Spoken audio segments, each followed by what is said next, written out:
কলকাতা ও হাওড়ার মধ্যে সংযোগকারী রবীন্দ্র সেতু এবং দ্বিতীয় হুগলি সেতুর ওপর ভারী যান চলাচলের চাপ কমাতে বিকল্প ভাবনা রাজ্য পরিবহন দপ্তরের। এবার রোরো ভেসেলের মাধ্যমে পণ্যবাহী ভারী ট্রাক ও অন্যান্য যানবাহন দ্রুত গঙ্গা পার করানো হবে।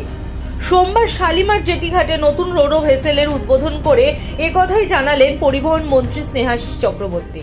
দ্বিতীয় হুগলি সেতুর উপরে চাপ ক্রমশ বাড়ছে এবং এত গাড়ি গঙ্গা পারাপার করছে এই দ্বিতীয় হুগলি সেতু দিয়ে, ফলে অনেক সময় যানজটও হচ্ছে। আমাদের বিকল্প হিসেবে নতুন জেটি নির্মাণ সেটা তো পরের ব্যাপার, নতুন ব্রিজ নির্মাণ সেটা পরের ব্যাপার, কিন্তু এখন আপাতত আমরা পরিবহন দপ্তর থেকে রোরো সার্ভিসের উপরে গুরুত্ব দিয়েছি। মন্ত্রী জানিয়েছেন, এই রোরো ভেসেলে একসঙ্গে 6টি ভারী ট্রাক ও 50 জন যাত্রী পারাপার করতে পারবেন। শালিমার থেকে গার্ডেন রিচ পর্যন্ত এই রোরো ভেসেল চালানো হবে। এটা রোরো ভেসেল, এতে করে গাড়ি পার হয়ে যাবে, নদী পার হয়ে যাবে গাড়ি, এবং তার সঙ্গে প্যাসেঞ্জারও পার হতে পারবে। এখানে 6টা ট্রাক এবং প্রায় 50 জনের মতো যাত্রী পারাপার করতে পারবে।